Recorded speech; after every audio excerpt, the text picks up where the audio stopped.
Excuse me, where should I go. अगर आपको कोई इंग्लिश में पूछ लेता है कि रेलवे स्टेशन का रास्ता किधर जाता है, तो आप एकदम खाली हो जाते हो, आप एकदम रुक जाते हो, आपको पता ही नहीं क्या बोलना है। तो इस स्थिति में जितने सारे सेंटेंस बनते हैं, उन सारे सेंटेंस की आज मैं प्रैक्टिस कराने वाला हूँ। बस आपको मेरे पीछे पीछे उसको रिपीट करना है। आपको देखिए बहुत मजा आने वाला है, एंड तक बनी रहिएगा। आगे बढ़ते हैं। मान लीजिए आपसे कोई पूछता है कि रेलवे स्टेशन का रास्ता किधर है, तो how can I go to railway station. तो आपका आंसर क्या होगा? मान लो आपको बोलना है दाएं मुड़िए, आप बोलेंगे turn right.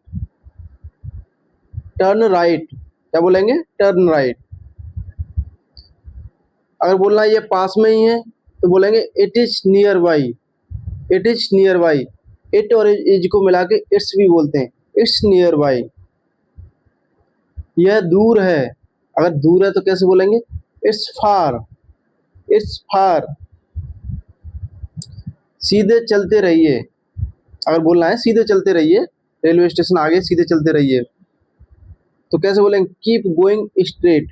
Keep going straight. अच्छा, एक बात मैं आपको यहाँ बता देता हूँ कि चलते रहिए, खाते रहिए, नहाते रहिए, रहिए पीछे शब्द आता है, तो उसके लिए कीप यूज करते हैं। कैसे? जैसे यहाँ चलते रहिए तो कीप गोइंग स्ट्रेट, खाते रहिए कीप ईटिंग, नहाते रहिए कीप बाथिंग, गाते रहिए कीप सिंगिंग। इस प्रकार से सेंटेंस को बनाते हैं। ये सीखने वाली बात है, इसको ध्यान रखना है। अगला चलते हैं। कोने पर बाएं मुड़िए, और ये बोला है कोने पे जाके वहां बाएं मुड़ना है, तो turn left at the corner. Turn left at the corner. अगले मोड़ पर दाएं मुड़िए, आगे कोई मोड़ है तो आप बोल रहे हैं उसको अगले मोड़ पर दाएं मुड़िए, तो आपको बोलना है turn right at the next turn. Turn right at the next turn. सड़क पार कीजिए, आपको बोलना है सड़क पार कीजिए, तो कैसे बोलेंगे? Cross the road. Cross the road. आपको बताना ये सामने ही है, सामने ही तो है, बोलते ना ये सामने है, कैसे बोलते? It is in front. It is in front. अगर यही होता कि इस बिल्डिंग के सामने है, तो कैसे बोलते? It is in front of this building. It is in front of this building. आगे चलिए। ये पीछे, अगर बोलना है ये पीछे है, तो it is behind. It is behind. Traffic signal के पास मुड़िए, अगर वहां आसपास कोई ट्रैफिक सिग्नल है, आप उससे बोल रहे हैं कि ट्रैफिक सिग्नल के पास से मुड़िए, तो turn near the traffic signal.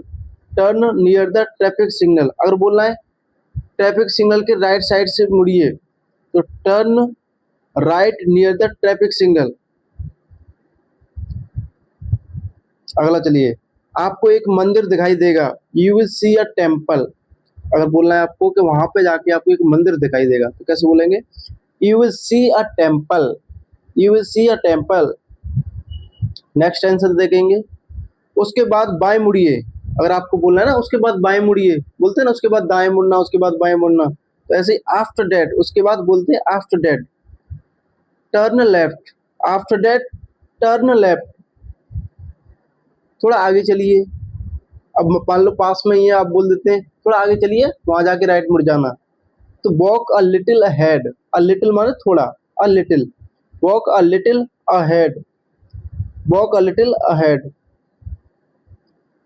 यह मेन सड़क पर है, यह मुख्य सड़क पर है। आपने बोला कि रेलवे स्टेशन का ये मेन सड़क के पास ये है, या कोई चीज मेन सड़क पर है, तो कैसे बोलते हैं? It's on the main road. It is को मिला के क्या बोलेंगे? इट्स। इट्स। इट्स। क्या बोलेंगे? इट्स। तो it's on the main road. Bus stop के पास है, बोला रेलवे स्टेशन बस स्टॉप के पास है, आपने बोला बताना है आपको कि रेलवे स्टेशन बस स्टॉप के पास है, तो कैसे बोलेंगे? It's near the bus stop. It's near the bus stop. माफ कीजिए, क्या आप मुझे रास्ता बता सकते हैं? कोई बोल रहा है आपसे कि माफ कीजिए, क्या आप मुझे रास्ता बता सकते हैं? तो excuse me. Excuse me, can you tell me the way. Excuse me, can you tell me the way. तो इस प्रकार से सेंटेंस को बोलेंगे।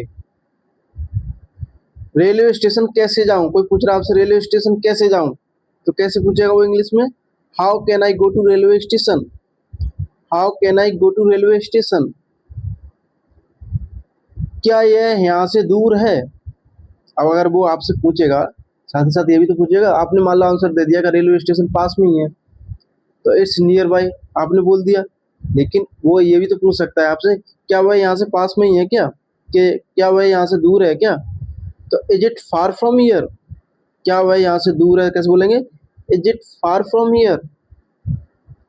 Is it far from here? क्या मैं पैदल जा सकता हूँ? अगर वो वहां से आपको पूछ रहा है क्या मैं यहाँ से पैदल जा सकता हूँ, बस पूछता ही है कि ज़्यादा दूर है कि पास में, पैदल जा सकते हैं कि टोटो लेना पड़ेगा, पूछते हैं ना। तो ऐसे ही यहाँ पूछ रहा है क्या मैं पैदल जा सकता हूँ, तो can I go on foot? On foot, पैदल जाना की होती है ऑन फुट, तो can I go on foot? अगर आपको पूछ रहा है कि यहाँ से रेलवे स्टेशन कितना दूर है, कितनी दूरी पर है, तो कैसे बोलेंगे? How far is it? How far is railway station? How far is it? सीधे जाइए जब तक आपको मार्केट ना दिखे। अब आप उसको बोल रहे हैं कि सीधे जाइए जब तक आपको मार्केट ना दिखे। Go straight until you see the market. Go straight until you see the market. Market के बाद दाएं मुड़िए। मार्केट के बाद दाएं मुड़िए, आपको बोलना है ना, मार्केट आ गई वहां से आपको दाएं मुड़ना है, तो कैसे बोलेंगे? Turn right after the market. Turn right after the market. लगभग 200 मीटर चलिए। अब बोल दिया राइट मुड़ के आपको 200, मतलब राइट में मुड़ना है, फिर 200 मीटर चलना है, तो walk about 200 metres. Walk about 200 metres. यह कोने पर स्थित है, यानी कि 200 मीटर चल लिया, अब बोला कोने पर ही स्थित है वो, तो it is located at the corner. It is located at the corner. आपको बाईं तरफ एक बड़ा बिल्डिंग दिखाई देगा, यानी कि कोने पे है ये चीज, और उसी के बाईं तरफ आपको एक बड़ा बिल्डिंग दिखाई देगा। आपने बोला एक आपको एक बड़ा, आपको बाईं तरफ एक बड़ा बिल्डिंग दिखाई देगा, तो you will see a big building on left. उसने ठीक सामने आपका गंतव्य है, उसके ठीक सामने आपका गंतव्य है। Your destination is right in front of it. तो इस प्रकार से आपको इन सेंटेंस की प्रैक्टिस करनी है, और मैं गारंटी देता हूँ आप इस तरीके से प्रैक्टिस करेंगे सिचुएशन के हिसाब से, तो आपको इंग्लिश बोलने से कोई नहीं रोक सकता। इस तरीके से ना स्टोरी बेस्ड सीखने से आपको इंग्लिश जल्दी आती है, किसी को भी अब ये आपको माइंड में रहेगा, राइट लेफ्ट ये करके स्टोरी बेस हुआ, तो आप इसको कभी भी नहीं भूलोगे।